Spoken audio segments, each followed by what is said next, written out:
adik-adik, jumpa lagi di channel Five and Chemistry. Di video kali ini saya akan menjelaskan kepada kalian tentang salah satu materi gaya antar molekul, yaitu ikatan hidrogen. Ada juga ya gaya antar molekul van der Waals yang di dalamnya ada dipol-dipol itu, ada gaya London itu ya. Itu nanti akan saya bahas di video yang terpisah. Jadi di video kali ini khusus untuk ikatan hidrogen saja. Saya akan menjelaskan tentang bagaimana itu ikatan hidrogen terjadi, contoh-contoh ikatan hidrogen itu seperti apa, dan juga di bagian akhir nanti saya akan memberikan beberapa latihan soal untuk kita bisa bahas secara bersama. Oh iya, buat kalian yang pertama sekali main ke channel ini, jangan lupa klik tombol like, subscribe, share, komen juga yang bijak, dan nyalakan lonceng notifikasi agar kalian bisa update kalau ada video-video terbaru dari channel ini. Oke, nggak usah lama-lama ya, langsung saja saya mulai. Ikatan hidrogen itu terjadi antar molekul-molekul yang sangat polar. Ingat ya, sangat-sangat polar di sini ya, molekul-molekulnya. Dan tentunya mengandung atom hidrogen, ya jelas. Namanya juga ikatan hidrogen ya. Nah, pada ikatan hidrogen ini, atom H terikat kuat ke atom unsur yang punya elektronegativitas tinggi. Elektronegativitas tinggi itu kan berarti tarikannya kuat ya. Ya wajarlah hidrogennya terikat kuat katanya. Nah, unsur-unsur yang punya elektronegativitas tinggi itu FON. Kalau saya ingatnya sih handphone. Jadi ada H dengan F, H dengan O, H dengan N. Nah, contoh senyawanya apa? Bisa HF, bisa H2O, bisa NH3, dan banyak lagi tentunya. Nah, karena tadi terjadi antar molekul-molekul yang sangat polar, berarti kan ikatannya itu kuat. Ya, ikatan hidrogen itu kuat. Berarti untuk memutuskannya butuh energi yang besar. Sehingga senyawa-senyawa yang memiliki gaya antar molekul ikatan hidrogen pasti titik didihnya tinggi. Nah, ini ilustrasi ya ikatan hidrogen itu seperti apa dan bedanya dengan kovalen itu seperti apa. Ingat, lagi saya ulangin, ikatan hidrogen itu merupakan gaya antar molekul. Ini kalau ada H2O, ini H2O. Nah, jadi antar molekulnya ini, bukan di dalam molekulnya. Kalau di dalam molekulnya ikatan kovalen. Ya, ini kovalen juga, ini kovalen, ini kovalen, ini kovalen. Paham ya? Jadi kalau ada soal diberikan gambar seperti ini, lalu ditanya yang mana ikatan hidrogen, cari saja yang antar molekul, bukan di dalam molekul. Itu perlu dipahami. Oke? Next. Sini ada tabel titik didih molekul hidrida beberapa golongan ya. Ini golongan 4A sampai ke 7A ya. Nah, kita perhatikan dari CH4 sampai SNH4, MR-nya kan jelas lah ya naik ya, semakin ke bawah itu kan satu golongan MR makin besar. Ya, umumnya kalau MR makin besar, titik didihnya juga makin besar. Nih, kita lihat nih. Dari min 164 ke sini kan naik ya.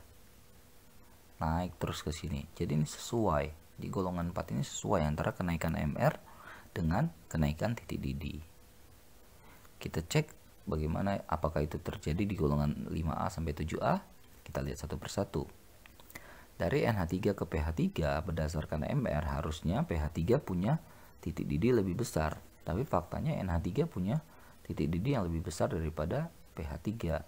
Ya, jadi di antara ini nih malah titik didih yang ini yang lebih besar. Tetapi kalau dari sini, ini kan, nah titik didihnya naik ya. Nah di sini sesuai MR. Nah yang menyimpang itu di sini di NH3 ini.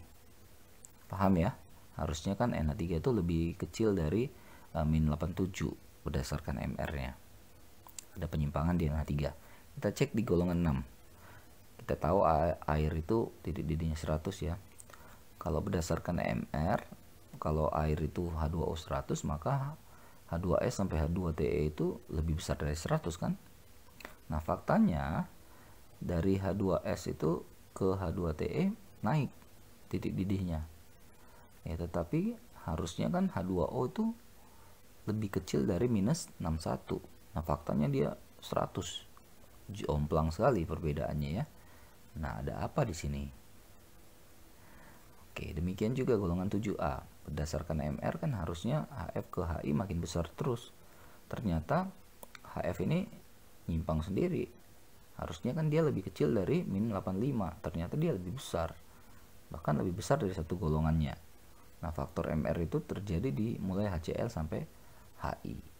Ya, di sini naik nih, sini beda sendiri. Oke, atau secara grafik ya, lihatnya bisa di sini.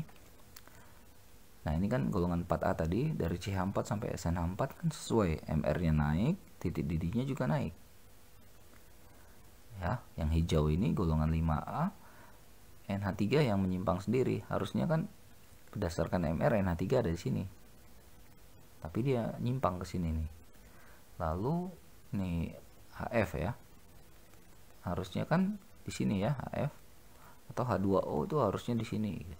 Nah, mereka bertiga ini malah dominan sekali, titik didihnya tinggi sekali dibandingkan ini ya, satu golongannya. Jadi disinilah ikatan hidrogen terjadi. Nah, gitu ya. Ya, mudah-mudahan paham ya kalau menganalisa grafik titik didih molekul hidrida ini ya. Oke, kita coba latihan soalnya.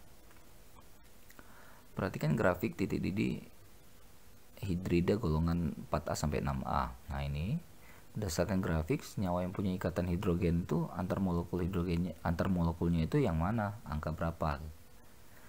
Oke, kita lihat dari bawah. 5 ke 6 ini sesuai ya, MR-nya naik, titik didihnya naik, berarti di sini nggak ada gaya antar molekul ikatan hidrogen. Lalu ini kan 3 harusnya ada di sini, 1 harusnya ada di sini kan. Nah, tetapi ternyata mereka malah menyimpang dari satu golongannya.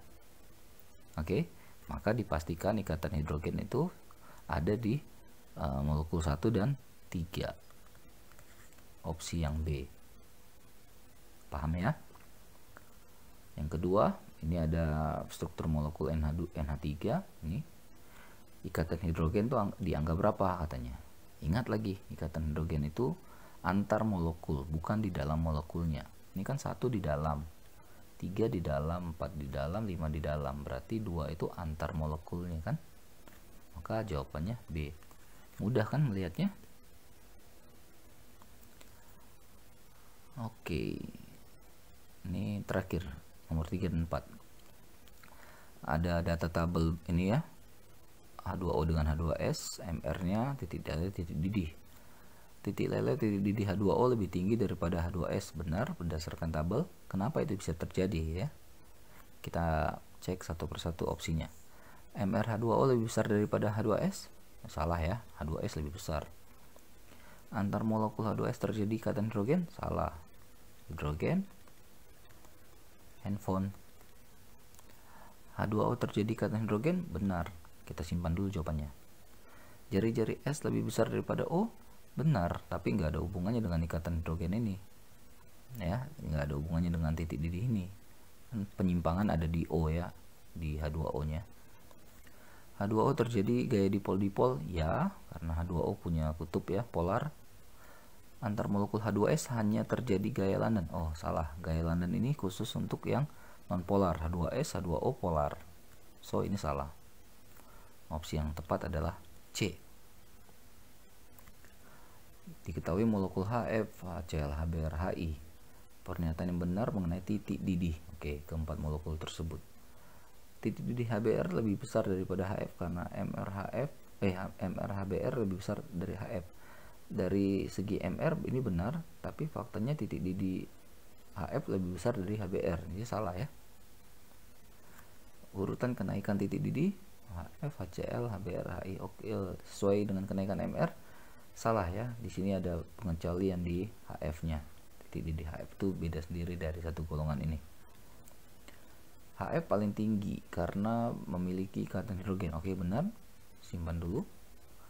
Yang punya titik didih paling tinggi HBr. Oke, salah. Karena ada ikatan hidrogen. Oh, makin salah ya. HBr gak punya ikatan hidrogen. Titik didih keempat molekul tersebut relatif sama karena antar molekulnya ada gaya dipol-dipol. Oke, ada gaya dipol-dipol karena semuanya polar. Iya, benar. Tapi titik didihnya itu ada penyimpangan di HF karena HF punya ikatan hidrogen antar molekulnya. So, this one salah. Opsi yang paling tepat adalah yang C. Oke, begitu ya adik-adik pembelajaran kita hari ini tentang pelajaran singkat lah ya tentang materi ikatan hidrogen. Mudah-mudahan bermanfaat, mudah-mudahan membantu. Maaf kalau ada kesalahan atau kekurangan. Jangan lupa sekali lagi pastikan update terus ya video-video terbaru di channel Five and Chemistry ini. Sampai jumpa, bye-bye.